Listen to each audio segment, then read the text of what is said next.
odayaal waxgarad dhalinyaro iyo qaybaha kala duwan ee bulshada ee deegaanka Calaaculle oo 18 kiiloomitir dhanka galbeed kaga beegan degmada Sheekh ee gobolka Saaxil oo maanta kulan warbaahineed ku qabtuulada Calaaculle ayaa waxba kama jiraan ku tilmaamay inay deegaanka Marso oo ah deegaan hoos yimaada tuulada Calaaculle ay isku haystaan wax laba beelood ah waxay sidoo kale waxay dhaliilo xoogan u soo jeediyaan maayirada Berbera iyo maayirka degmada Sheekh iyo sidoo kale barasaabka gobolka Saaxil ay ku tilmaameen in iyagu xaalad abuur ka yihiin deegaamadaasi ugu dambeyntiina odayaashaas iyo waxgarad madaxweynaha jamhuuriyadda Soomaaliland Muuse Biixi Cabdi waxay ugu baaqeen inay sida ugu dhaqsaha badan uu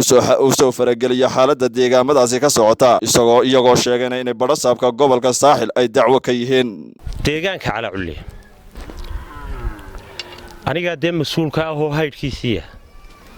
maamul bulay guddi bulay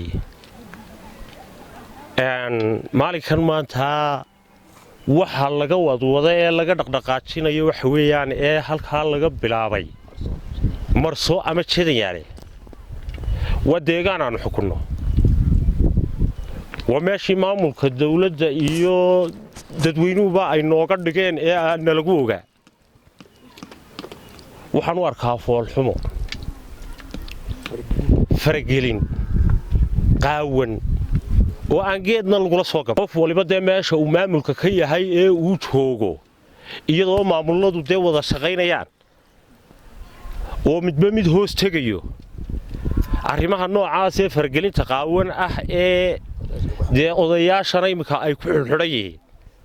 mid wax nalaga weydiiyey maaha midna la soo ogeysiiyey maaha markii dambena nalama odhan xitaa waxa ka jira dawladdu namay odhanin cid baa dee meeshan mas'uulka ahayd oo hayr bay lahayd guddi bay lahayd xilkaana dee meel nalagaga tiriyo nalagaga la wareegay oo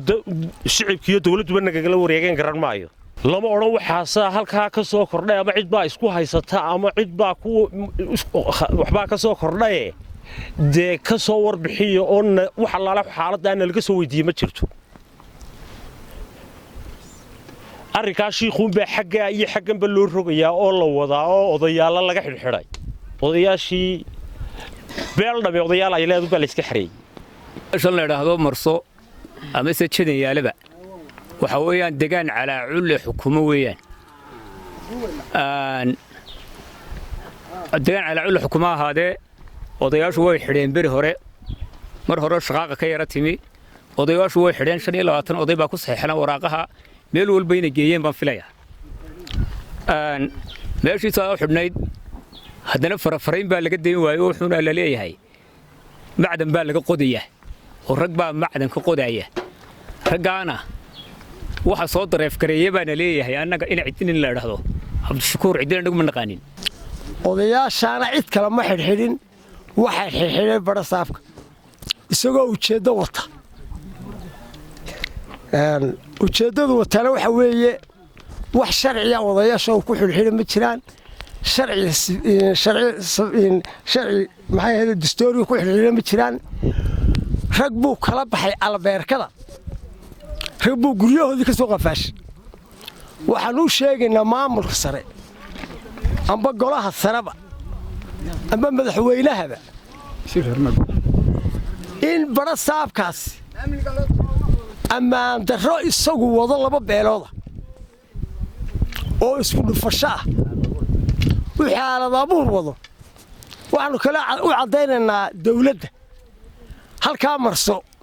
ee isagu dhaayacaynayo laba beelood inaanay haba yaraatay isku hayn weligoodna isku qaban imikana aan isku hayn ay camcama tahay isagoo xaal abuur wada oo doonaya asagu inuu dagaal halkaa ka rido waxaanu kale dawladda u sheegaynaa caddaynayna taliyaha qaybta ee Berbera inuu halkaa cid u soo diray uu bal ammaankeeda soo hubiya jaamac jagaag oo taliya ku xigeenka inuu Marso yimi inuu laba cisho ku laba goor noqonayay waxa mandaraa wuxuu soo caday waxa mandaraa halkaa ka jiray ayuu odayaashii sheekh kula shiray oo booliskii sheekhu sheeg haddana odayaashii waxa lagu haystaa xalaabuur asagoo barasaabka hawsha wata waxa kaloo dhacday suldaanka ayaan leh ee inaan dhacay waa suldaan guud iyo jiifka siciid maxamed inay badha saabka u yimaadeen ay yidhahdeen meesha ayadaa marse la yidhaahdo laba beeloodoo isku haya ma jirto waxna kama jiraan annaga hawla ayaga dhammaysanayna hadday wax ka jiraanna adiga kuuma tala badha saabo inuu ku gacan saydhay isagoo ujeeddo wata waxaanu sheegaynaa maamulka sare badha saabka waannu durray nama matelo maadaamu laba beelood isku horkeeni halkan aanu joognaa waa deegaanka calaaculle ee ka tirsan degmada sheekh anigoo odayaashii deegaanka waxaannu halkan ka hadlaynaan isku kaayo keenay xaaladda beryahan ka socotay degmada sheekh oo ay wadaan maamulka gobolka iyo ka degmada oo la isku garaac laba beelood oo la isku garaacayo oo aan wax dhibaato ka jiraana jirin wax laba beelood oo shiikh isku haya ama marso isku haya ama deegaanka isku haya horta ma jirto taliba haddii la yidhi waxaas ka jira ciddan leh ayaa waxaan wadda cidda dan kaalihina waa cabdishakuur cid shaqadii iyo hantidii u hayay degmada gobolka saaxil degmada saaxil ayuu adeegsanayaa dan gaaro uu leeyay isagoo dadka isku dhufanaya waxaanu leenahay maamulka maayirka sheekh iyo ku-xigeenkiisa war wixii aanu idiin doorannay ma idaan garannina waxaanu idiin doorannay garta waa maxamed cali axmed maxamed kaabe telefishinka caalamiga ee bulsha TV